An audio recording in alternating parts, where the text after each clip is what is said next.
Assalamualaikum warahmatullahi wabarakatuh. Saya Dian Kartika Dewi, nomor pokok mahasiswa 1911100285. Di sini saya akan melaksanakan tugas mata kuliah Filsafat Pendidikan Islam yang diampu oleh Bapak Ridho Agung Juwantara MPD.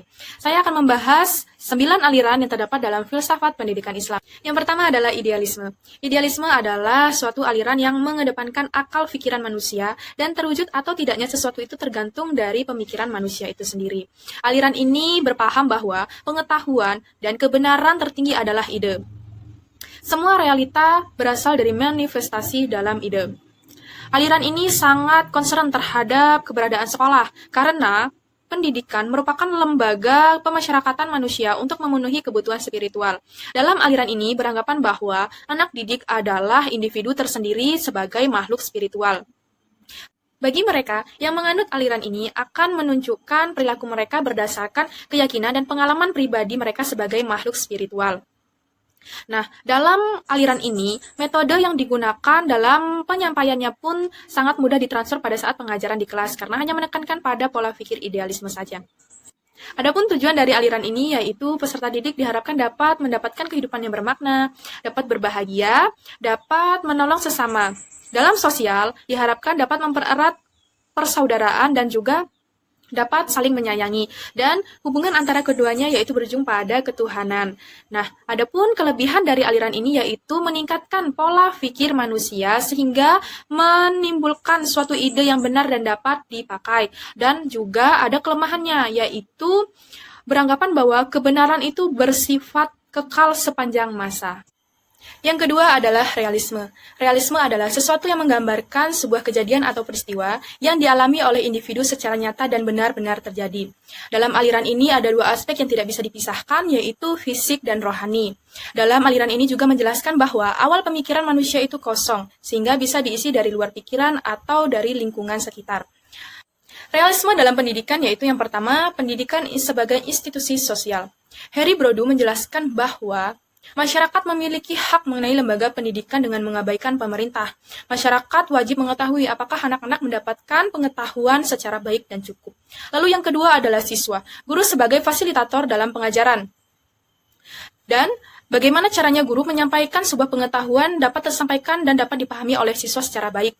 Dan peserta didik di sini diwajibkan untuk memahami pengetahuan dan bersikap disiplin dan baik karena ini sangat dibutuhkan dalam proses pengajaran. Tujuan dari pendidikan realisme adalah agar peserta didik dapat bertanggung jawab, agar peserta didik dapat bertahan hidup di dunia yang bersifat alamiah, dan pengetahuan akan memberikan keterampilan untuk mendapatkan kehidupan yang bahagia. Adapun kelebihan dari aliran ini, yang pertama, peserta didik dapat menyesuaikan diri dan dapat bertanggung jawab dalam masyarakat. Peserta didik dapat menguasai pengetahuan menyesuaikan perkembangan iptek. Lalu peserta didik dapat belajar secara disiplin. Peserta didik dapat mengembangkan pikiran secara praktis, lalu peserta didik dapat melakukan kegiatan berdasarkan pengalaman secara langsung maupun tidak langsung. Kelemahan dari aliran ini yaitu anak mendapatkan jenis pendidikan yang sama, lalu tidak adanya kejelasan objek mengenai halusinasi atau khayalan, semua persepsi tergantung dari konteks visual. Yang ketiga adalah aliran perennialisme. Perennialisme memiliki arti abadi, terus-menerus tanpa akhir. Aliran ini bertujuan untuk mengembangkan kemampuan intelektual melalui pengetahuan abadi, universal, dan absolut. Aliran ini memandang bahwa kepercayaan pada zaman kuno dan abad pertengahan perlu digunakan dalam penyusunan konsep pendidikan zaman sekarang. Kelebihan dari aliran ini adalah mengangkat kembali nilai dan norma atau prinsip umum yang menjadi pandangan hidup pada zaman kuno dan abad pertengahan. Guru lebih terfokuskan pada kebudayaan ideal yang telah teruji dan tangguh, dan juga dapat mengembangkan intelektual siswa dalam seni dan sains. Kelemahan dari aliran ini adalah terfokus pada masa lalu saja dan kurang menerima adanya perubahan-perubahan, karena dianggap dapat menimbulkan ketidakpastian, akan menimbulkan kekacauan, tidak teratur terutama moral, intelektual, dan sosial kultur. Yang keempat adalah eksistensialisme. Eksistensialisme adalah aliran dalam filsafat yang pahamnya berpusat pada manusia individu dalam bertanggung jawab atas kemauannya yang bebas, tanpa memikirkan secara mendalam mana yang benar dan mana yang salah.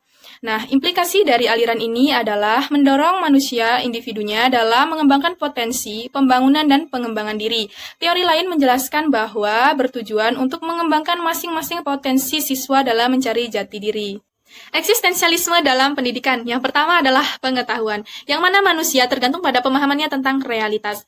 Sekolah bukanlah sebagai alat dalam memperoleh pekerjaan, melainkan sebagai alat pengembangan dan pemenuhan diri peserta didik. Lalu yang kedua adalah nilai. Manusia dibebaskan dalam melakukan segala sesuatu, memilih terbaik dari yang terbaik, melakukan segala sesuatu dengan menerima akibat sebagai pilihannya. Lalu yang ketiga adalah pendidikan. Hal ini sangat berhubungan dengan eksistensialisme karena pembicaraannya terpusat pada manusia, sedangkan pendidikan hanya bisa dilakukan oleh manusia. Tujuan pendidikan adalah mendorong peserta didik untuk mengembangkan potensi yang ada pada dirinya. Lalu kurikulum. Aliran ini menilai kurikulum berdasarkan apakah hal ini berkontribusi akan makna suatu kepekaan personal. Lalu proses belajar. Menurut Baber, hal ini adalah sebuah paksaan, di mana peserta didik harus menyerah pada guru karena guru adalah sebagai penguasa.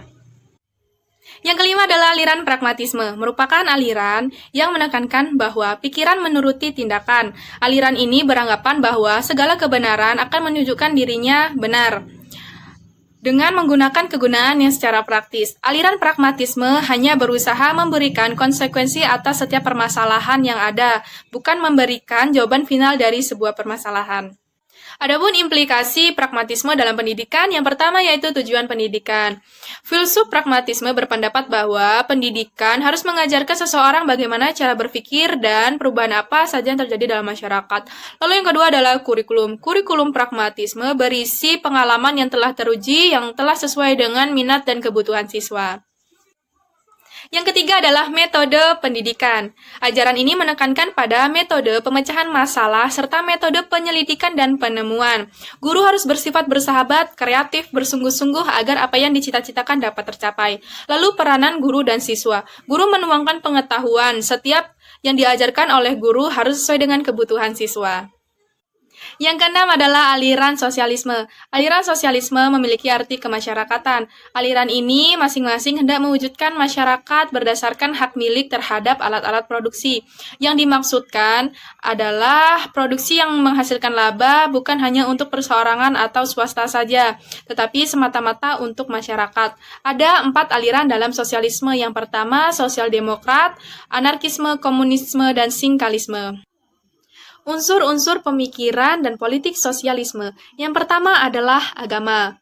Dalam buku The Labour Party Perspective Outlier telah dikemukakan dalam gerakan sosialisme ini pengaruh agama merupakan pengaruh yang cukup kuat. Ini merupakan gerakan agama Kristen yang bersifat praktis di Inggris.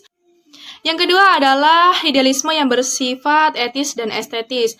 Menurut John Lukin dan William Morris, ini bukan merupakan gerakan politik atau ekonomi, melainkan pemberontakan yang kotor, miskin, dan di bawah kapitalisme. Yang ketiga adalah gerakan Fabian. Gerakan ini berpusat pada 2 kodifikasi. Yang pertama, orang tersebut memiliki pengaruh yang sangat permanen dalam masyarakat. Lalu, yang kedua, mereka bertindak sewajarnya agar tidak dianggap sebagai kaum yang bersifat ekstrim. Yang ketujuh adalah aliran progresivisme.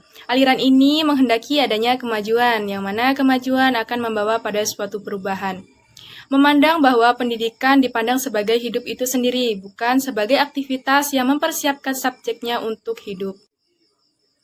Muhmidayeli memberikan pendapat bahwa aliran ini pendidikan bukan hanya sekedar memberikan pengetahuan saja, tetapi memberikan aktivitas untuk melatih kemampuan berpikir agar dapat berpikir secara ilmiah, dapat menganalisis lalu menyimpulkan, dan dapat memecahkan permasalahan. Aliran progresivisme dalam pendidikan di Indonesia pada pendidikan modern rekonstruksi dunia pendidikan telah banyak dilakukan aliran melalui inisiatif dan karya nyata. Dalam pengajaran TPA, sejarah dan keterampilan yang bermanfaat bagi masyarakat, praktik di laboratorium, bengkel, berkebun, yang merupakan kegiatan yang dianjurkan agar terlaksananya learning by doing atau belajar untuk bekerja. Prinsip dalam aliran progresivisme. Yang pertama, pendidikan seharusnya kehidupan itu sendiri, bukan persiapan untuk hidup. Lalu yang kedua, hanya kenaan secara demonstratisme lah sesungguhnya yang dapat menekankan pada ide dan personalitas anak secara bebas. Yang ketiga, seharusnya belajar memecahkan masalah daripada mengulangi pelajaran secara ketat. Lalu yang keempat, Peran guru bukan menunjukkan tetapi membimbing, dan sekolah juga meningkatkan kerjasama bukan bersaing. Lalu yang kelima, belajar harus sesuai dengan minat siswa.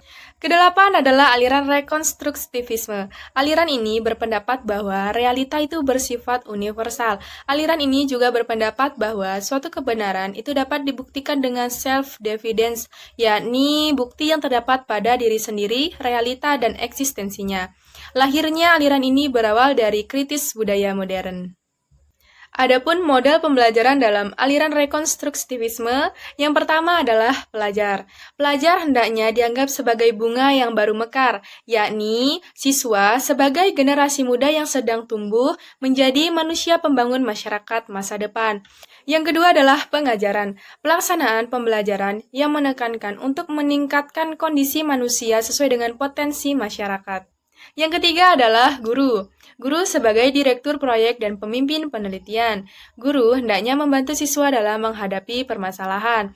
Guru hendaknya membangun semangat dalam membantu siswa menghadapi kontribusi dan perubahan. Yang keempat adalah belajar. Siswa hendaknya belajar dengan tekun dan penuh motivasi dalam menghadapi perkembangan zaman dan perkembangan ilmu teknologi agar pendidikan dapat terlaksana. Yang kesembilan dan yang terakhir adalah aliran esensialisme.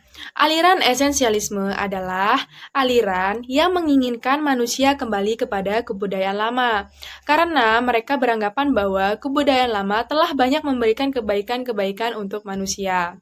Adapun ciri utama dari aliran esensialisme yang pertama, minat-minat yang kuat dan tahan lama sering muncul dalam meningkatkan belajar yang mengikat.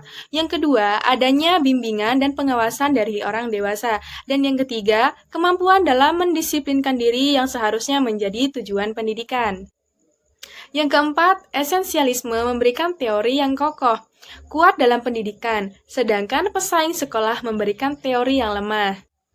Pola dasar pendidikan esensialisme menurut para tokoh.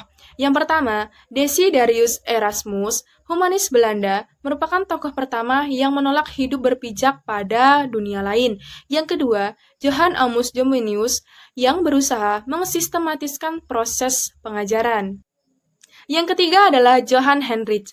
Ia berpendapat bahwa sifat alam itu tercermin pada diri manusia, sehingga pada diri manusia terdapat kekuatan yang sewajarnya. Dan yang terakhir adalah John Locke, mengatakan bahwa hendaknya pendidikan itu dekat dengan situasi dan kondisi. Cukup sekian penjelasan 9 aliran yang terdapat dalam filsafat pendidikan Islam yang dapat saya jelaskan. Semoga bermanfaat. Saya akhiri. Wassalamualaikum warahmatullahi wabarakatuh.